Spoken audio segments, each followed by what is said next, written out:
한국의 재난 알림 문자 메시지가 이번에 큰 효과를 발휘하면서 전 세계가 주목하는 시스템이 되었지만 이는 쉽게 따라할 수가 없다는 것입니다. 주로 개인정보 보호 차원에서 그렇습니다. 하고는 쉽고 하면 좋은 줄은 아는데 쉽게 못 따라하는 거죠. 알자지라는 C19를 추적한 한국의 스마트폰 앱은 윙윙거리는 것을 멈추지 않는다 라는 기사를 실었습니다.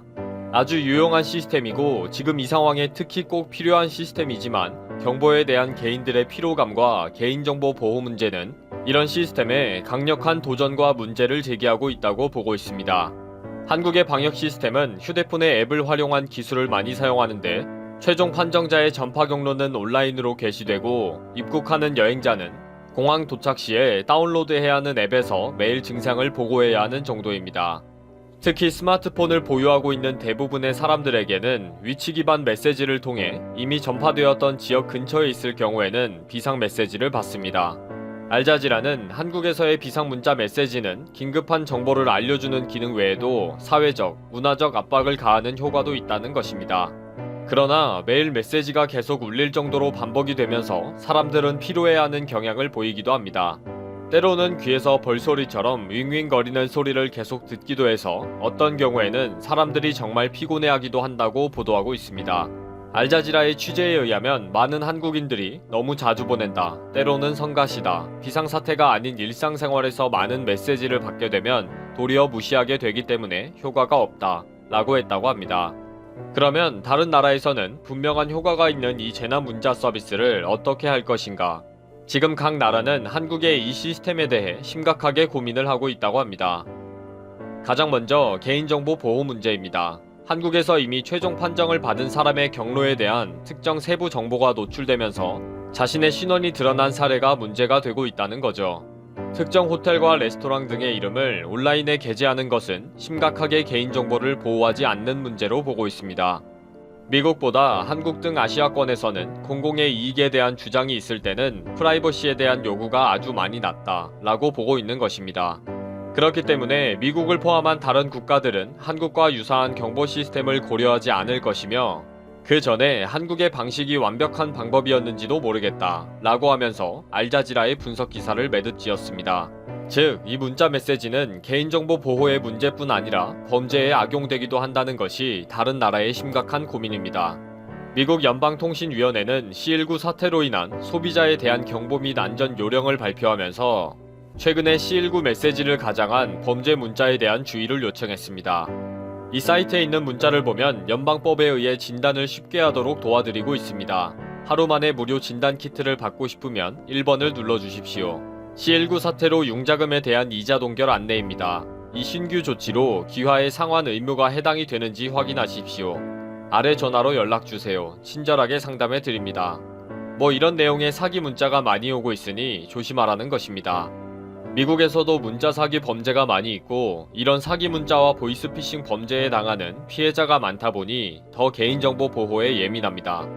영국의 금융업계에서는 C19 전파를 우려하는 심리를 악용해 범죄자들이 문자 메시지를 보내는 것에 대해 경고하고 있습니다. 범죄자들이 다른 조직을 사칭하는 문자 메시지를 사용해 사람들의 금융 정보나 돈을 제공하도록 속이는 스미싱 범죄에 대한 경고입니다. 특히 최근 세계적인 악재 때문에 이런 범죄가 늘어나고 있다고 보고 있습니다.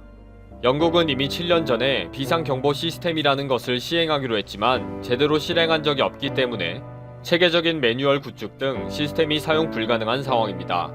그래서 영국 정부는 이번 사태를 당하면서 통신 사업자의 협조를 받아서 메시지를 보내고 있습니다.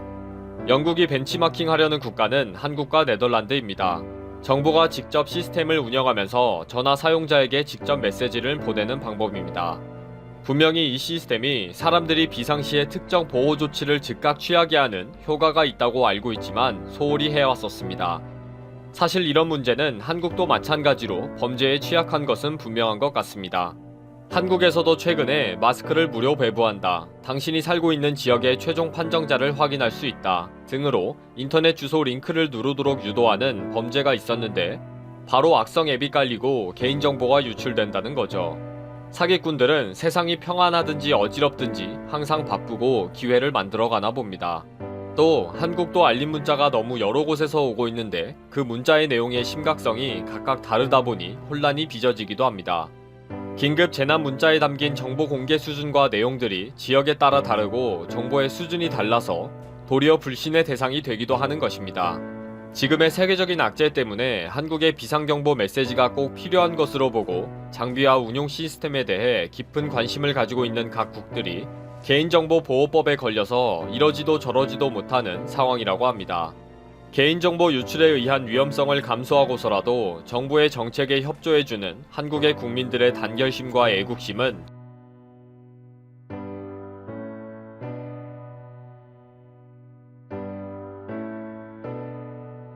다음은 우리 미추홀군을 내리 당선되시고 그리고 전희경 의원에게 아주 좋은 게 물려주신 우리 홍인표 의원께서 연설을 하시겠습니다. 뜨거운 박수로 환영해 주시기 바랍니다. 예, 여러분 안녕하세요. 반갑습니다. 예, 바쁘신데 이렇게 또 전희경 후보에 대한 관심으로 가게 부담하시고 이렇게 나와주신 여러 성인 여러분 정말 감사합니다.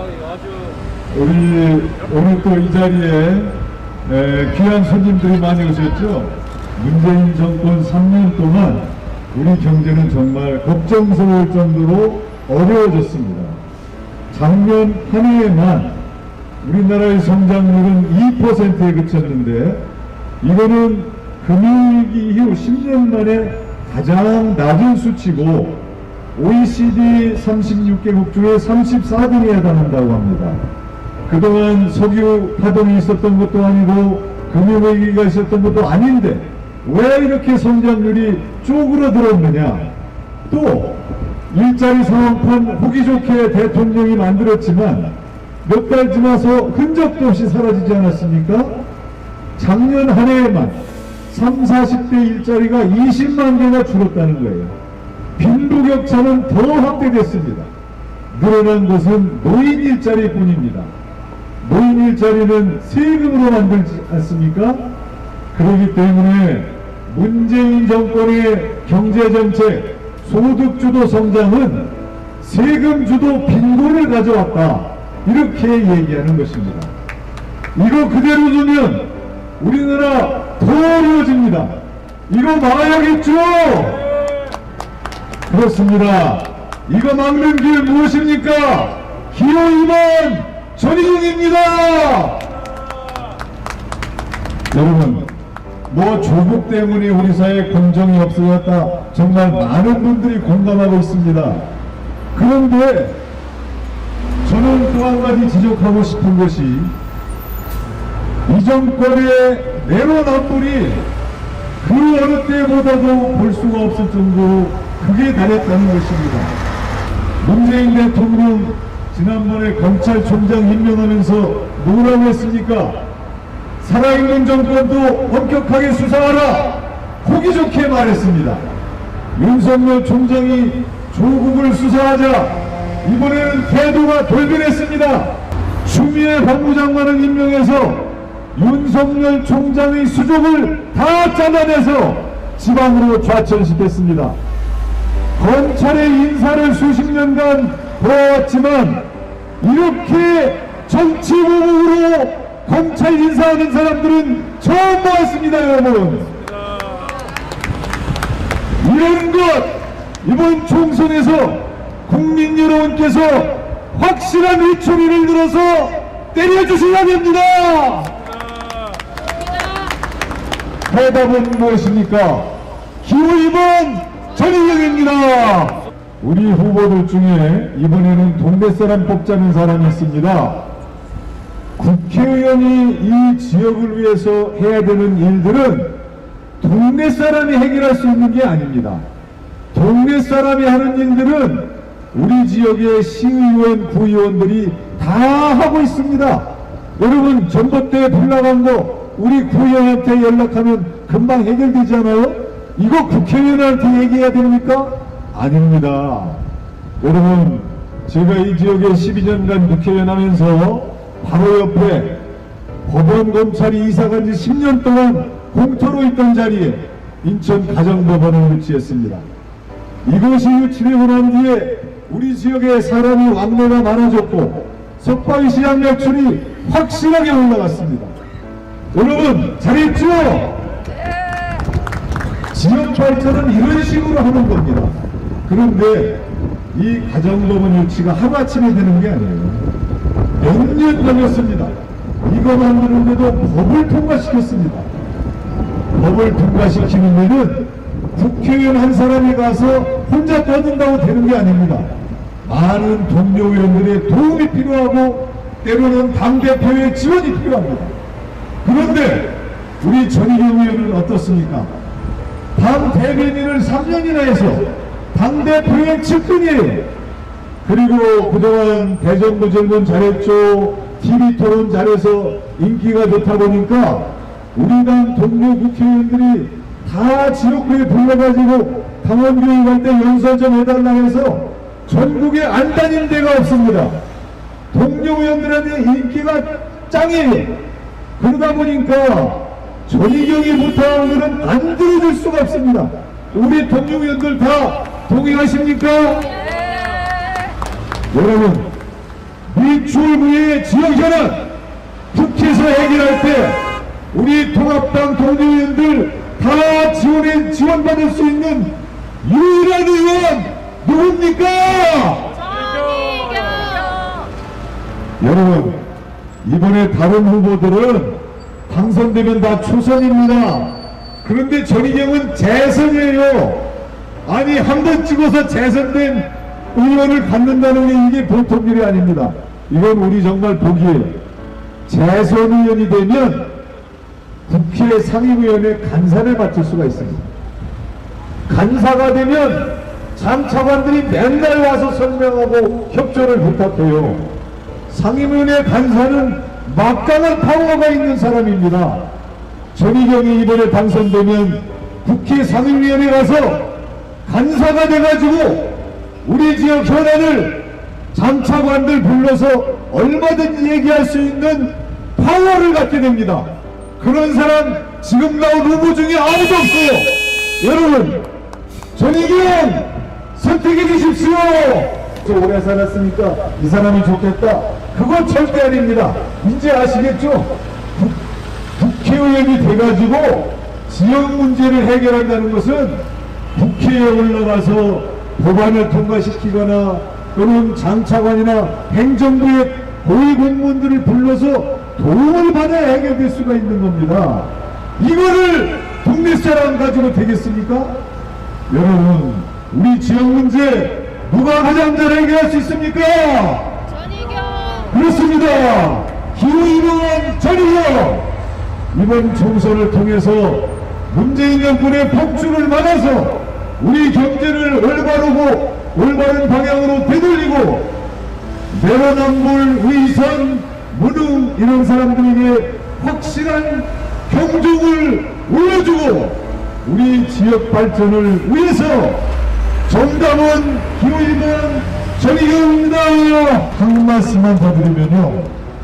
여러분, 제가 여기서 10여 년 정치를 하면서 우리 지역을 위해서 여러 정책들을 추진해 왔습니다. GTX 비노선 주안역 정차, 오늘 아침에 TV 토론하는 거 보니까 민주당 후보는 전부 유정복 시장 때 잘못됐다. 문재인 정권이 하는 똑같은 버릇을 되풀이해요. 잘못된 건 전부 전 정권 탓이다.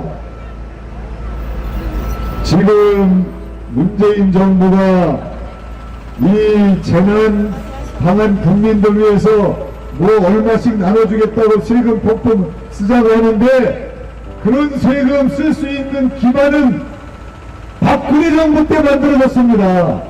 박근혜 정부 때 세금 아끼고 GDP 40% 안 넘기려고 그렇게 애를 써서 저축을 해놨더니 이 사람들 와가지고 GDP 40% 넘었더냐 하면서 온 통과를 다 풀어가지고 펑펑 쓰려고 하고 있어요.